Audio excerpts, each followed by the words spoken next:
friends, today let us discuss on concept of cycle of erosion. Geomorphology is the study of landforms which is a composite result of different exogenetic and endogenetic activities which are operating within and outside the land surface or on that region. Exogenetic activity try their best to make a balance with that of endogenetic, and their ultimate level of balance is the sea level below which that cannot perform their respective work. So, the balance between these two activities in a cyclic process is known as the cycle of erosion. Therefore, these two parts have quite distinctive character, and one without the other has no significance in the creation of development of landforms. An area onto which different exogenetic agents are operating and bringing the elevated land to the sea level, and this is the cycle of erosion. It is important therefore to know what the exogenetic forces are. Exogenetic forces are those forces which are operating on the lithospheric surface of the earth and trying its best to eliminate the differences made by the endogenetic forces and made the surface at or near to the sea level. Exogenetic forces are also called denudation, and denudation can be divided into two broad categories.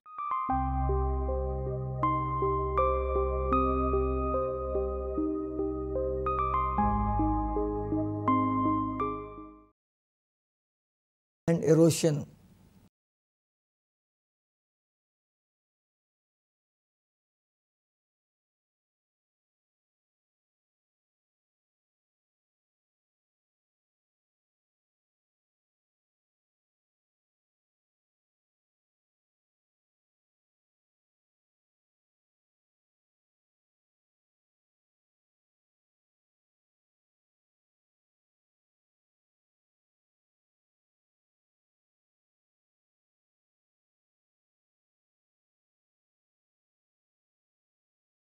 There are two main types of weathering, physical and chemical. Both are affected by rock structure, climate, topography and vegetation.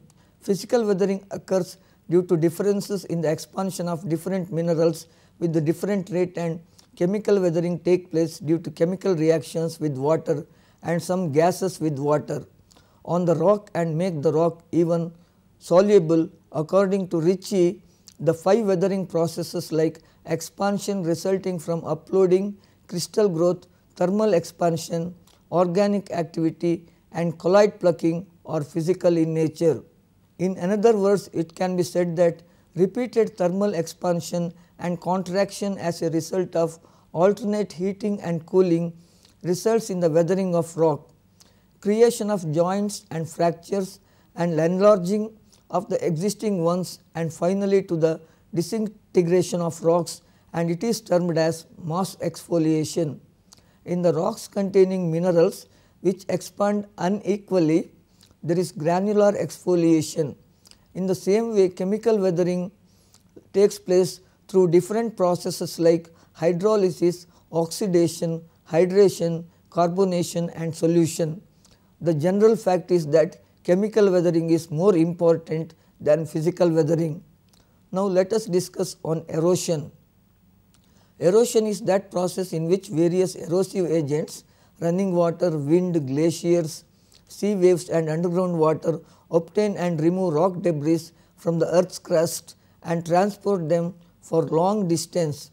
In another way, it can be said that erosion is a sum of the total of gnawing, abrasion and transportation.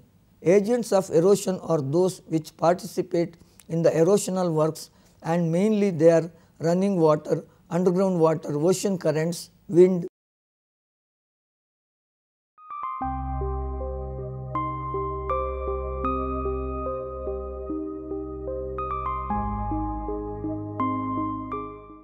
Now, let us discuss the cycle of erosion. At first, William Morris Davies advanced the idea of geomorphic cycle of erosion in 1899. His major objective was to describe and explain the distinctive characteristics possessed by landforms. He described that All landscapes have definite life history after its emergence. In this way, through different stages and after a long time, the elevated landmass becomes featureless and flat plain known as peneplain is called geomorphic cycle according to W. M. Davis. He gives the definition of geographical cycle as the geographic cycle is the period of time during which an uplifted landmass undergoes its transformation by the process of land sculpture ending in low featureless plain. Philip G. Worcester has also accepted the geographic cycle, but he called it as the cycle of erosion. According to him, the cycle of erosion is the time required for stream to reduce newly formed landmass to base level. Throughout most of the world, runoff waters are the dominant geomorphic agency. Except for areas now covered by glaciers, there are few places where rainfall not have an opportunity to perform geomorphic work. The main agent of erosion at the present time is water or river, and a large percentage of area of the earth's surface is eroded by this process. So, due to its prominency, this erosional cycle is known as normal cycle of erosion. Davis has described the landscape as the function of structure, process and stage. This means that in a landscape all the three play a dominant role. By structure meant that the nature of the rocks, whether it is hard, soft, pervious. In the soft and pervious rocks, cycle is completed in very short period than that of the hard rocks. Process determines that type of erosion would come on the surface and what type of landform would be under in a initial surface. Stage denotes that whether the landmass undergoing its transformation is in the young stage or in the old stage. Landscapes vary in different stages, thus the landscape is called the cumulative result of structure, process and stage. Davis assumes that each landscape has definite life history. As soon as a landmass emerged, erosional agents starts their works on it and finally take it to ultimate featureless surface. Newly uplifted landmass has been called initial surface upon which erosion starts. For the purposes of demonstrating his cycle concept is the most simple and persuasive way. Davis imagined as an initial form a mass of land uplifted from beneath the sea by earth movements. The concept of cycle of erosion was formulated by William Morris Davis, an American geomorphologist, towards the end of the 19th century. It is a concept of an orderly sequence of evolutionary stages of fluvial erosion in which relief of the available landmass declines with the time to reach a late stage when the land becomes a peneplain. The cycle of erosion as envisioned by Davis has its initial stage at a time when the landmass is rapidly elevated by internal earth forces followed by a very long period of tectonic quiescence. Once raised high above sea level as a landmass, streams come into existence and erosion begins to operate on the uplifted mass, which is gradually worn down almost to a plain. The landmass may at some later time be rejuvenated and the cycle begins again, and remnants of the earlier cycle of erosion are preserved at new and higher levels. In a normal cycle, three stages have been recognized as youth stage, mature stage and old stage. The following are the details. You can see youth stage. In this stage, the river flows along an uneven surface and there is intensive bottom erosion. The gradients are steep and the erosion is rapid. The rapid deepening of the channel leads to the formation of V-shaped valleys. Thus, during the youth stage of a river, the valley form undergoes vigorous development, particularly in depth and headward growth. Lakes, rapids, waterfalls, steep-sided valleys and gorges are of common occurrence during this stage.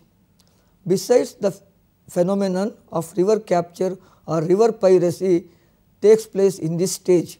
Youthful rivers have an irregular long profile that is thalwege from source to mouth.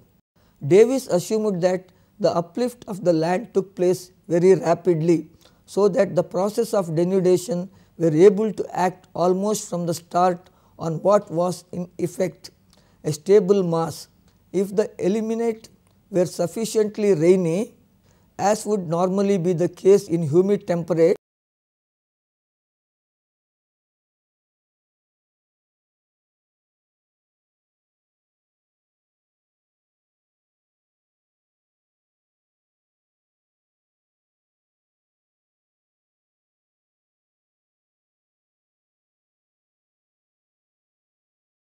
these streams would cut rapidly downwards and would in due course form deep valleys. On these slopes, weathering and slumping would operate, but at quite a slow rate compared with the speed of river in the initial stages. The geological structure where stepped profiles would be developed. Throughout this stage, parts of the initial land surface would be preserved on the watershed between the consequent streams. In infancy, the extent of this initial surface would be considerable, but would be gradually diminished later in the youthful stage as the valley side slopes experienced retreat and as tributary streams began to extend their valleys into the interflow areas by headward erosion. The youthful stage also results in the formation of river capture.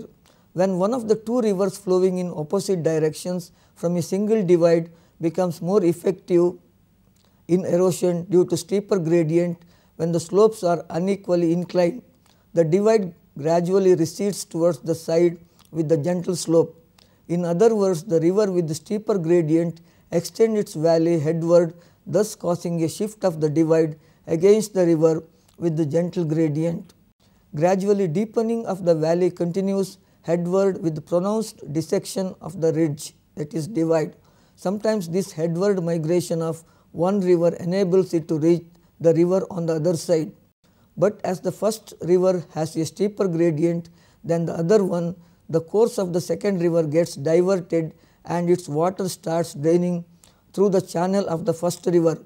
This process of diversion of a river by the headward migration of another river known as river capture or river piracy. The point where the course of the second river is diverted is known as the elbow of capture.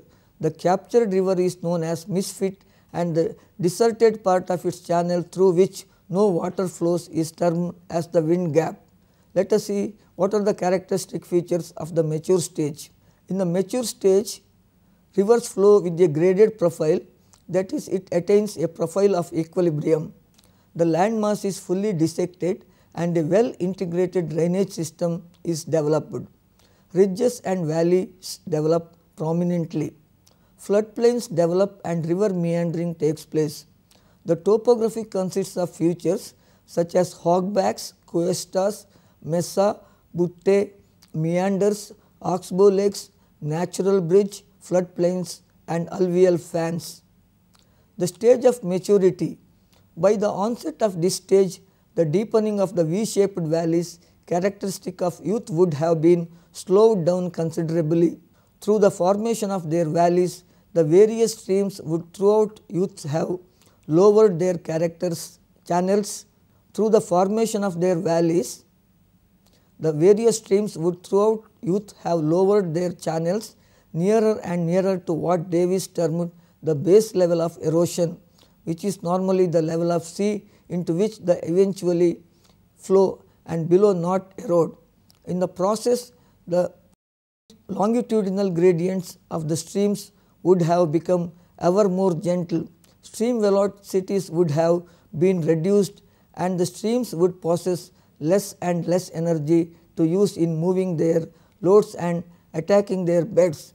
In fact, Davis suggested that early in the stage of maturity, streams would attain a condition of grade of equilibrium in which the entire energy of the stream is consumed in the movement of water and its load.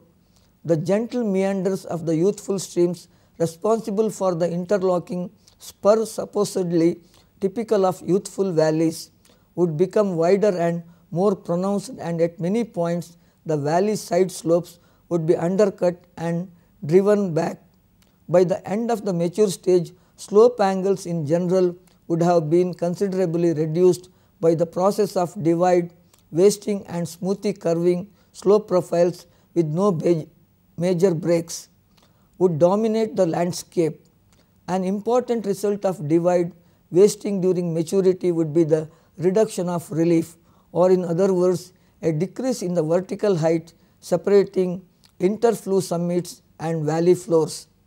The stream becomes mature when it stops cutting down the bed and starts widening. The slope of the stream is reduced to such an extent that the hydraulic conditions are just adequate to transport the sediment brought from the upstream reaches, and that resulting from bank erosion. If sediment load is excess of the transport rate of the stream, sediment is deposited in the upstream reaches and the stream slope increased thereby. On the other hand, if the stream is deficient in sediment load, materials is picked up from the bed and the stream slope reduced. Hence, a mature stream adjusts its slope delicately. Let us see what are the characteristic features in the old stage. In this stage, the gradients are gentle and the velocity is low. Accordingly, the river loses most of its erosive power and flow in a sluggish manner. In old age, a river has maximum meandering. The river at this age does little of erosion and transportation, but is mostly engaged in deposition. This stage is characterized by the development of distributaries, and the river flows almost at the base level of erosion. The topography consists of features like peneplains, natural levees, deltas, etc. Most of the cycles of erosion do not reach the final stage, as sometimes during their operation either climatic or tectonic disturbances take place, and thus results in an incomplete or partial cycle. The various stages of streams are determined by the characteristics they exhibit. According to generally accepted concepts, a young stream is always able to erode its channel in the vertical direction. The slope of a young stream is always greater than the slope necessary to carry the sediment load coming into it.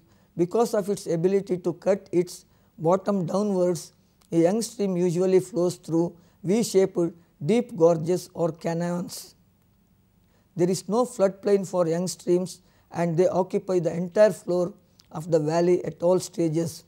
Other characteristics of the young stream include presence of rapids and waterfalls, steep and varying gradients, and presence of lakes. According to Johnson, early youth ends when the lakes are eliminated, and middle youth ends when falls and rapids are eliminated.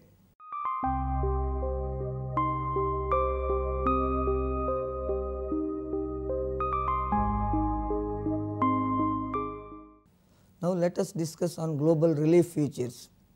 Land relief is the vertical and horizontal dimension of land surface. When relief is described underwater, the term bathymetry is used. Terrain is used as a general term in physical geography, referring to the lay of the land. This is usually expressed in terms of the elevation, slope and orientation of terrain features. Terrain affects surface water flow and distribution. Over a large area, it can affect weather and climate patterns. Let us see what are the importance of these relief features. The understanding of terrain is critical for many reasons. The terrain of a region largely determines its suitability for human settlement. Flatter, alluvial plains tend to have better farming soils than steeper, rockier uplands. In terms of environmental quality, agriculture and hydrology, understanding the terrain of an area enables the understanding of watershed boundaries, drainage characteristics, water movement and impacts on water quality. Complex arrays of relief data are used as input parameters for hydrology transport models to allow prediction of river water quality. Understanding terrain also supports soil conservation, especially in agriculture. Contour ploughing is an established practice enabling sustainable agriculture on sloping land. It is the practice of ploughing along lines of equal elevation instead of up and down a slope. Terrain is military critical because it determines the ability of armed forces to take and hold areas and move troops and material into and through areas. An understanding of terrain is basic to both defensive and offensive strategy. Terrain is important in determining weather patterns. Two areas geographically close to each other may differ radically in precipitation levels or timing because of elevation differences or a rain shadow effect. Precise knowledge of terrain is vital in aviation, especially for low flying routes and maneuvers and airport altitudes. Terrain will also affect range and performance of radars and terrestrial radio navigation systems. Furthermore, a hilly or mountainous terrain can strongly impact the implementation of a new aerodrome and the orientation of its runways. Relief or local relief refers specifically to the quantitative measurement of vertical elevation change in a landscape. It is the difference between maximum and minimum elevations within a given area, usually of limited extent. The relief of a landscape can change with the size of the area over which it is measured, making the definition of the scale over which it is measured very important, because it is related to the slope of surfaces within the area of interest and to the gradient of any streams present. The relief of a landscape is a useful metric in the study of the earth's surface. Geomorphology is in large part the study of the formation of terrain or topography. Terrain is formed by intersecting processes. Geological processes are migration of tectonic plates, faulting and folding, volcanic eruptions, rivers, etc. Erosional processes are water and wind erosion, landslides, extraterrestrial or meteoritic impacts. Tectonic processes such as orogenies cause land to be elevated, and erosional or weathering processes cause land to be worn away to lower elevations. Land surface parameters are quantitative measures of various morphometric properties of a surface. The most common examples are used to derive slope or aspect of a terrain or curvatures at each location. These measures can also be used to derive hydrological parameters that reflect flow or erosion processes. Climatic parameters are based on the modeling of solar radiation or airflow. Land surface objects or landforms are definite physical objects. They are represented by lines, points and areas that differ from the surrounding objects. The most typical examples are lines of watersheds, stream patterns, ridges, break lines, pools or borders of specific landforms. Smaller circles denote a summit or basin, but the inside of a contour circle is normally higher ground. Flat areas like river valleys and the sea have very few or no contours. Contours are only ever on top of one another if it is a vertical cave or cliff. A V or U shape pointing downhill denotes the spur of a hill. Contours descending in number on either side of a line show a ridge. Contours bunched together on either side of lower, more evenly spaced contours show a valley or col between two areas of high ground. Small downward lines inside a contour circle are known as Hacker marks and signify ground that is sunken beneath sea level.